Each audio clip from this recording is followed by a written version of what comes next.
You see it everywhere, right? Companies talking a big game about corporate social responsibility, planting trees, making big donations, all that stuff. But what if I told you the success of those grand plans has less to do with the company and everything to do with you? That's what we're digging into. The real story here is how we as individuals either make these grand ideas work or watch them fall flat.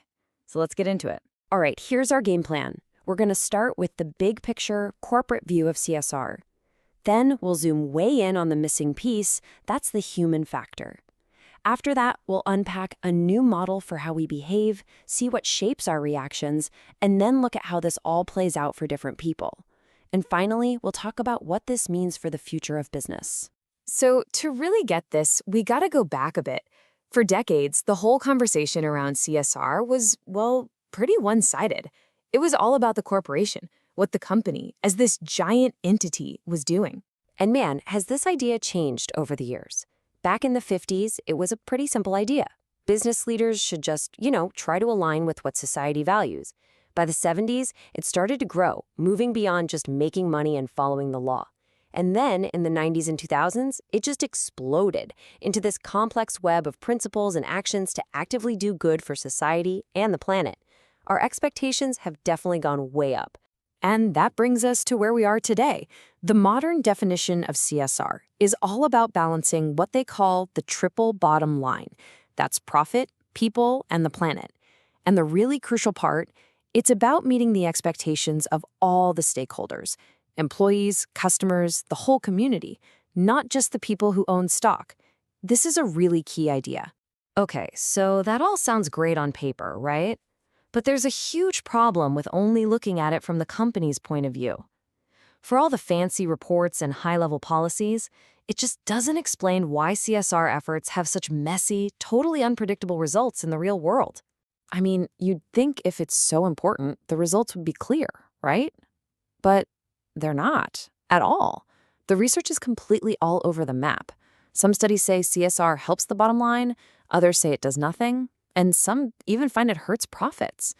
This whole puzzle suggests that looking only at what the company does is missing a giant piece of the story. And the answer, it turns out, is to stop looking at the skyscraper and start looking at the people on the street.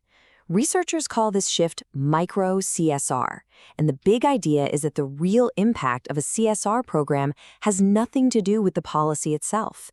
It's all about the sum of individual human reactions, how people like you and me see it, how we feel about it, and what we decide to do. So if it's all about us, how does it actually work? Inside our heads? Well, there's a new model that breaks down the psychological journey we all go on when we see a company doing something good. And it's actually a pretty simple 3-step process. Okay, step 1, perception. This is not gut reaction. The second you hear about a company's new green initiative, your brain starts firing off judgments. Is this for real, or is it just a slick PR stunt? Do they actually care, or are they just trying to get me to buy more stuff? That very first, almost instinctive judgment sets the stage for everything that follows. And that first gut feeling, it doesn't just disappear. It kind of cooks and simmers and turns into our long-term attitude. So if you think the effort is legit, you might feel a real sense of pride, maybe even a connection to that company. But if your perception is that it's all fake, then you're going to feel cynical, maybe a little distrustful, or just plain annoyed.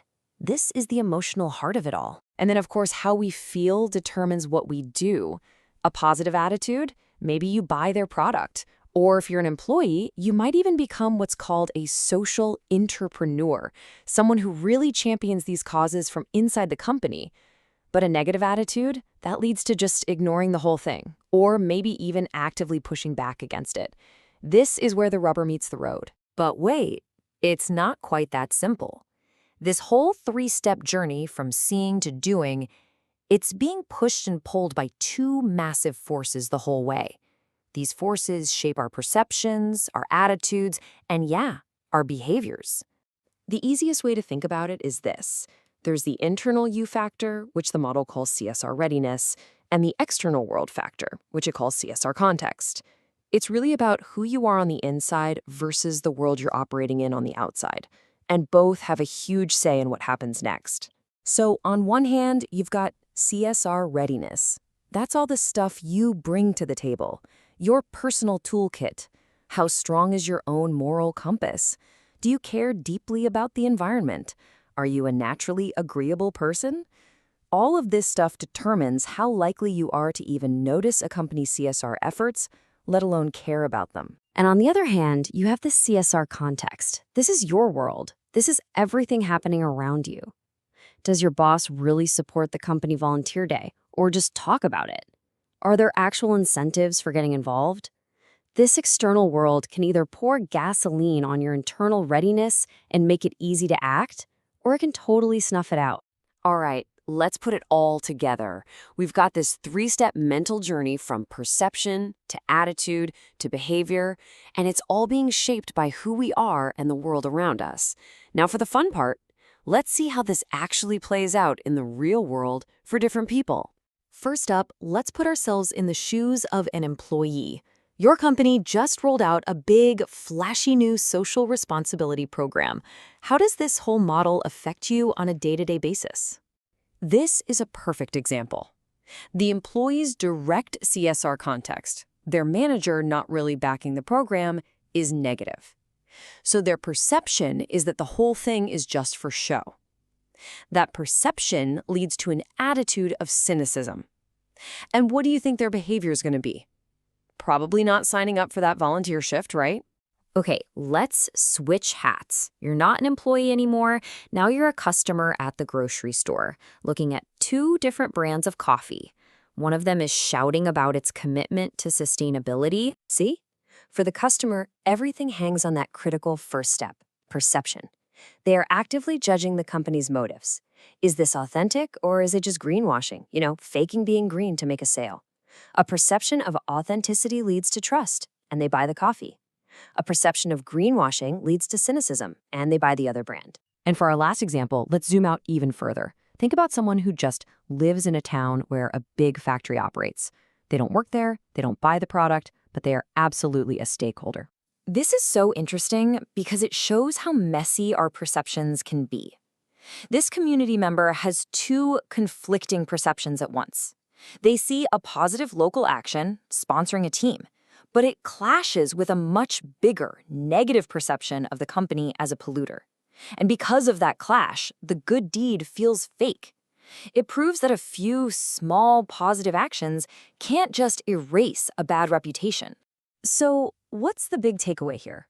Understanding this whole individual level model, it's not just an academic exercise to explain why CSR has been so inconsistent. It's a roadmap. It gives companies and all of us a much clearer path for what comes next. And the future of this research is pretty cool. It's all about digging deeper. It means using new tools, everything from controlled experiments to virtual reality simulations, to figure out which factors have the biggest impact. The goal is to embrace the complexity of it all and understand not just what people say they'll do, but how they actually behave. So in the end, CSR isn't some abstract policy written down in a boardroom. It's the living, breathing sum of all of our individual reactions. It is a deeply human process, driven by our own unique perceptions and attitudes. Ultimately, to understand corporate social responsibility, we have to understand ourselves, which leaves us with that final, really important question.